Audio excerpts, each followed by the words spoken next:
National Herald मामले को लेकर दिल्ली की एक कोर्ट में ईडी ने गांधी परिवार पर, राहुल गांधी और सोनिया गांधी पर बड़ा खुलासा किया है और ईडी ने बताया है कि प्रथम दृष्टया सोनिया गांधी और राहुल गांधी पर केस बनता है।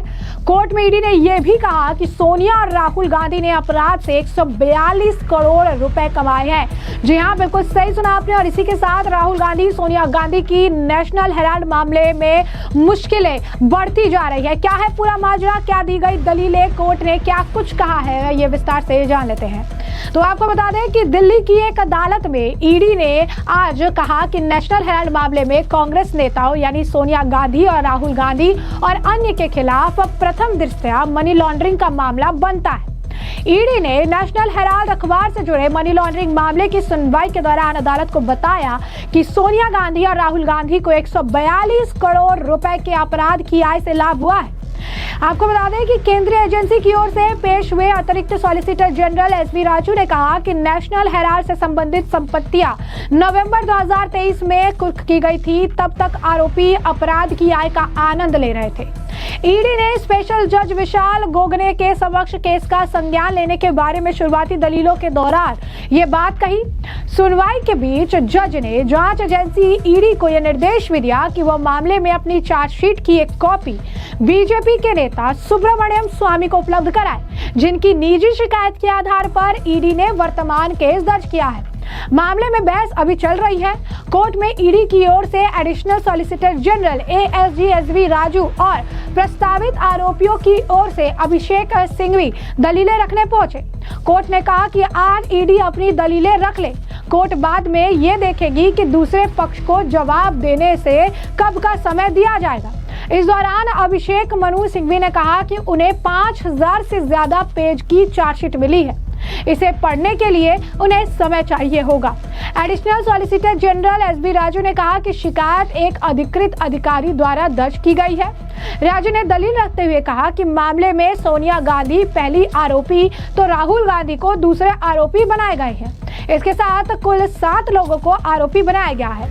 इसके अलावा Suman Dubey, Sam Pitroda, young Indian जो है डोटेक्स मर्चेंडाइज प्राइवेट लिमिटेड और सुनील भंडारी को भी आरोपी बनाया गया है।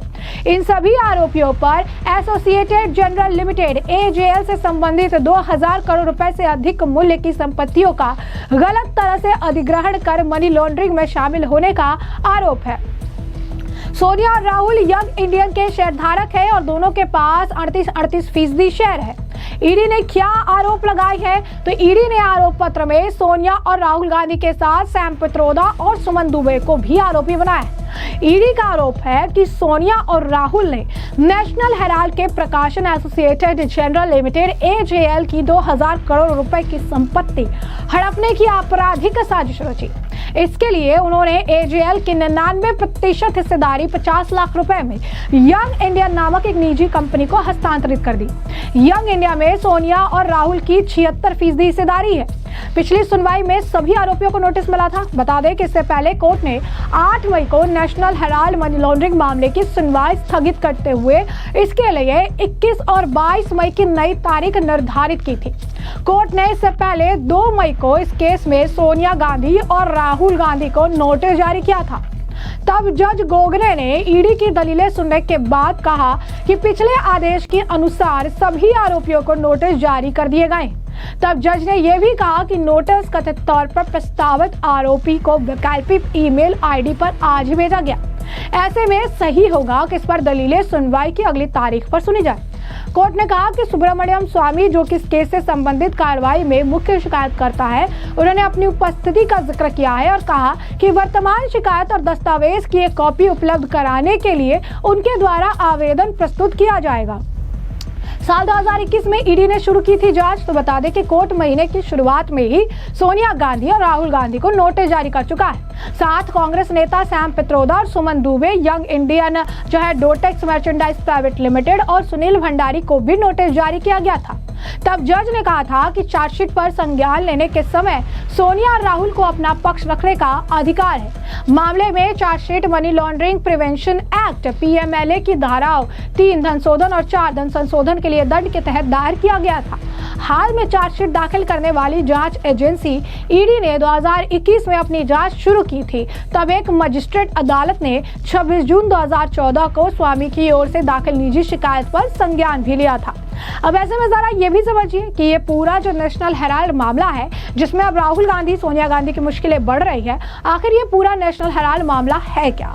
तो भाजपा के नेता सुब्रमण्यम स्वामी ने 2012 में ट्रायल कोर्ट में याचिका दायर कर आरोप लगाया था कि कुछ कांग्रेसी नेताओं ने गलत तरीके से यंग इंडियन लिमिटेड AYIL के जरिए एसोसिएटेड जनरल लिमिटेड AJL का अधिग्रहण किया। उन्होंने आरोप लगाया कि सब कुछ दिल्ली में बहादुर शाह जफर मार्ग पर स्थित हेराल्ड हाउस की 2000 करोड़ रुपए की बिल्डिंग पर कब्जा करने के लिए किया गया। साजिश के तहत यंग इंडिया लिमिटेड को AJL की संपत्ति का अधिकार दिया गया। नेशनल हेराल्ड की स्थापना जवाहरलाल नेहरू के स्वतंत्रता सेनानियों के साथ मिलकर 1938 में की थी। Associated general limited AJL national Herald अखबार की मालिकाना कंपनी है। कांग्रेस ने 26 फरवरी 2011 को इसकी 90 करोड़ रुपए की देनदारी को अपने जिम्मेदारी में ले लिया। इसका मतलब ये हुआ कि पार्टी ने इसे 90 करोड़ का लोन दे दिया। इसके बाद 5 लाख रुपए से यंग इंडियन कंपनी बनाई गई, जिसमें सोनिया और राहुल की 38% हिस्सेदारी थी। बाकी की 24% हिस्सेदारी कांग्रेस नेता मोतीलाल वोरा और ऑस्कर फर्नांडिस, दोनों जो कि अब नहीं रहे इस दुनिया में, उनके पास थे। इसके बाद AJL के 10-10 रुपए के 9 करोड़ रुपए शेयर यंग इंडियन को दे दिए गए और इसके बदले यंग इंडियन को कांग्रेस का लोन चुकाना था। 9 करोड़ शेयर के साथ यंग इंडियन को इस कंपनी ने 99% शेयर मिले। इसके बाद कांग्रेस पार्टी ने 90 करोड़ का लोन भी माफ कर दिया, यानी यंग इंडियन को मुफ्त में AJL का स्वामित्व मिल गया। यंग इंडियन लिमिटेड YL की शुरुआत साल 2010 में हुई थी। राहुल गांधी उस समय कांग्रेस महासचिव थे और वहीं इस कंपनी के डायरेक्टर भी बने। इस कंपनी की स्थापना 5 लाख रुपए से की गई। इस कंपनी के 38% शेयर राहुल के पास, 38% शेयर उनकी मां सोनिया गांधी के पास, बाकी का 24% शेयर कांग्रेस नेता मोतीलाल वोरा, ऑस्कर फर्नांडिस, पत्रकार सुमन दुबे और कांग्रेस नेता सैम पित्रोदा के पास थे। नेशनल हेराल्ड का मैटर सवाल पर आज जो बहस चल रही है वो हमारी जो मूल आरोप था उसका एक हिस्सा है, जो भारत सरकार के तरफ से जो वित्त का सवाल है, जो पैसा का सवाल है, उस पर उन्होंने एक प्रोसिक्यूशन शुरू की थी। उसका विरोध में आए हैं जो आरोपी हैं और मैंने यही कहा था कि यद्यपि मेरा जो है वो मूल मामला है, जो 5 जो प्रोसिक्यूशन की जो विधि है उसके 5 धारा में सोनिया गांधी और राहुल गांधी और इत्यादि इसमें आरोपी हैं और आरोपी माना गया है। तो उसमें जो भी यहाँ जो भी वित्तीय सवाल पर जो बहस होती है उसका भाई मुझे कॉपी मिलनी चाहिए, उसके लिए मैं आया था और न्यायाधीश ने इस बात को मान ली और कहा कि दोनों जो वकील थे उनको कहा था कि मुझे इस पर अवगत कराते रहें और सारी जो दस्तावेज़ हैं जो मुझे देते रहें। जो जिसके लिए मैं आया वो पूरी बात हो गई। ईडी ने मनी लॉन्ड्रिंग के आरोप लगाए हैं। ईडी का दावा है कि AJL के 2000 करोड़ रुपए से ज्यादा की संपत्ति को YIL के जरिए कब्जे में लिया गया। एजेंसी का यह भी आरोप है कि इसमें जो है 988 करोड़ रुपए की मनी लॉन्ड्रिंग की गई। जांच में ये बात भी सामने निकल कर आई कि एसोसिएटेड जनरल लिमिटेड के पास दिल्ली, मुंबई, लखनऊ सहित भारत के कई शहरों में 661.59 करोड़ रुपए की अंचल संपत्तियां हैं और इन्हें आपराधिक आय के जरिए हासिल किया गया है। यंग इंडियन के पास AJL की इक्विटी शेयरों में से कुल 90.21% करोड़ रुपए इक्विटी शेयरों के रूप में 90.21 करोड़ रुपए की अपराध आय होने का पता चला है। साल 2021 के शुरू हुए जांच में भाजपा नेता सुब्रमण्यम स्वामी की ओर से दर्ज कराई गई शिकायत पर आधारित है। उन्होंने आरोप लगाया था कि कांग्रेस नेतृत्व में YL के माध्यम से AJL की संपत्ति मात्र 50 लाख रुपए में हासिल की है। जांच के दौरान ईडी ने दावा किया कि उन्हें फर्जी दान, अग्रिम किराया और एड रेवेन्यू में बढ़ोतरी समेत अन्य वित्तीय अनियमितताएं दिखाने वाले दस्तावेज भी मिले। अप्रैल 2022 में कांग्रेस नेता मल्लिकार्जुन खड़गे अपना बयान दर्ज कराने के लिए ईडी दफ्तर भी पहुंचे थे। इसके बाद ईडी ने कांग्रेस नेता पवन बंसल का बयान भी दर्ज किया था।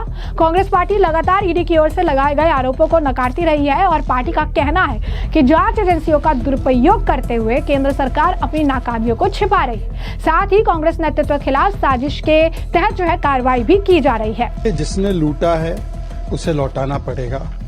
ईडी का मतलब entitlement of dacoity, entitlement of dynasty to loot नहीं हो सकता।